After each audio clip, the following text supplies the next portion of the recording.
If they have a means and ability to turn those off, the potential consequences could be disastrous. It is no different, for example, someone having a key to your apartment that you're not aware of and letting themselves into your home when you're not there and rifling through your drawers. Some would say they've actually tried to deliberately sabotage British Steel at this plant. So what does that mean for our future relations with China?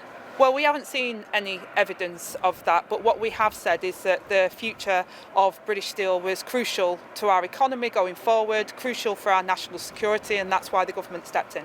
One of the concerns about these investments, whether it be into real estate, commercial or residential, or other entities, having a stakehold in these companies allows them to have a say within the strategic vision and direction that these companies may necessarily take. But where the government, the Chinese government, by proxy, their influence that they can leverage on those Chinese investment firms could mean that they could try and again steer those businesses, as we've seen with British Steel, potentially into the ground, which could cause significant damage, obviously not only to the market, but potentially also to our infrastructure. So the concern is, who is the puppeteer pulling the strings on the puppets, which could be synonymized as the businesses that are here in the United Kingdom. And the relinquishing of too much of that stakeholding to foreign partners in itself creates greater exposures and vulnerabilities.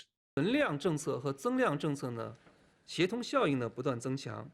那么1到2月份呢，增速呢比上年全年是加快了0.1个百分点。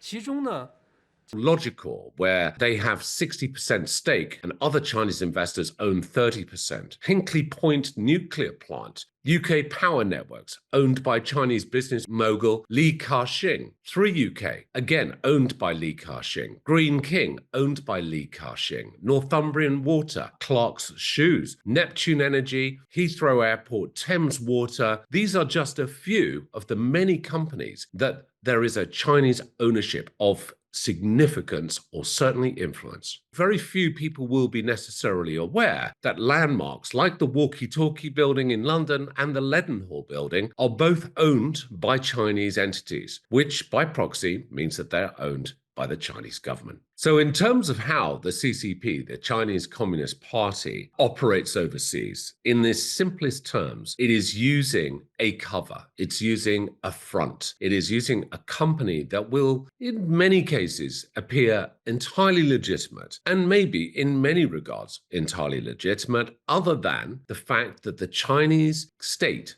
can turn around and tell them to open up their desks, open up their computers, open up their files, and show them everything and anything that could be otherwise deemed as proprietary data. One of the biggest questions that is asked right now is, how can we control the influence by foreign states, and foreign states who may not be deemed as directly hostile, but insidiously hostile, i.e. they are building their networks to perhaps then implement a greater agenda. And one doesn't have to leap down conspiracy avenues to start drawing concerns about the backdoor access that China has achieved through certain acquisitions that either gives them access to the corridors of power, or gives them data on individuals and the populace of the United Kingdom, or even understands the mechanics of how our infrastructure is fundamentally working. And we will take for granted is supplying us with water, with power, with electricity, with heating. And if they have a means and ability to turn those off,